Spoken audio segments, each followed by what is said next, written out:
ನಮಸ್ಕಾರ ನನ್ನ ಎಲ್ಲ ಸ್ಪರ್ಧಾರ್ಥಿಗಳಿಗೆ ನಾನು ನಿಮ್ಮ Ravi SLA career academy Iragatti. So ಇವತ್ತು ನಾವು ಎಲ್ಲ ಕಾಂಪಿಟೇಟಿವ್ ಎಕ್ಸಾಮ್ಗಳು ಕೇಳುವಂತ ಸಾಮಾನ್ಯ ಜ್ಞಾನದ ಪ್ರಶ್ನೆಯನ್ನ ತಗೊಂಬಂದಿನಿ ಸರ್. ಬರೀ ಪ್ರಶ್ನೆ ಏನಂತ ನೋಡೋಣ. ಪ್ರಶ್ನೆ ಏನಪ್ಪಾ ಅಂತಂದ್ರೆ ಬಂಡೀಪುರ ಹುಲಿ ಅಭಯಾರಣ್ಯವು ಯಾವ ರಾಜ್ಯದಲ್ಲಿದೆ? ಬಂಡೀಪುರ ಹುಲಿ ಅಭಯಾರಣ್ಯವು ಯಾವ ರಾಜ್ಯದಲ್ಲಿದೆ ಅಂತ ಹೇಳಿ ಪ್ರಶ್ನೆ ಆಗ್ತದೆ ಸರ್. ಸೊ ಇದಕ್ಕೆ ಆಪ್ಷನ್ಸ್ ನೋಡೋದಾದ್ರೆ option A Odisha, option B Madhya Pradesh, option C Karnataka, option D Gujarat. So ಇದು ಕರೆಕ್ಟ್ ಆನ್ಸರ್ ಏನಪ್ಪ ಅಂತಂದ್ರೆ ಆಪ್ಷನ್ ಸಿ ಕರ್ನಾಟಕ.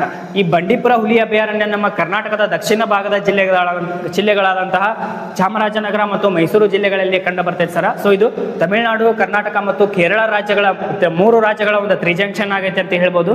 ಇದು ಪೂರ್ವ ಮತ್ತು ಪಶ್ಚಿಮ ಘಟ್ಟಗಳ ಒಂದು ಪರಿಸರ ಸಂಗಮವಾಗಿದೆ. ಹಾಗೂ ಇದು ಒಂದು ಕಾಲದಾಗ ಮೈಸೂರಿನ ಆಡಳಿತಗಾರರಿಗೆ ಬೇಟೆಯಾಡುವಂತಹ ಒಂದು ಪ್ರದೇಶ ಆಗಿತ್ತು. ಹಾಗೆ ಇದು ಯುನೆಸ್ಕೋ ವಿಶ್ವ ಪರಂಪರೆಗೆ ಸೇರ್ಪಡೆಗೊಂಡ ನೀಲಗಿರಿ ಜೀವಗೋಳದ ಮೀಸಲು ಭಾಗವಾಗಿದೆ ಅಂತೇಳಿ ಹೇಳ್ಬೋದು. ಹಾಗಾದ್ರೆ ಕರ್ನಾಟಕದಿಂದ ವಿಶ್ವ ಪರಂಪರೆಗೆ ಅಂದ್ರೆ ಯುನೆಸ್ಕೋ ವಿಶ್ವ ಪರಂಪರೆಗೆ ಸೇರ್ಪಡೆಗೊಂಡ ತಾಣಗಳು ಎಷ್ಟು ಅಂತ ಹೇಳಿ ಕಮೆಂಟ್ ಮೂಲಕ ತಿಳಿಸ್ರಿ. Okay, thank you.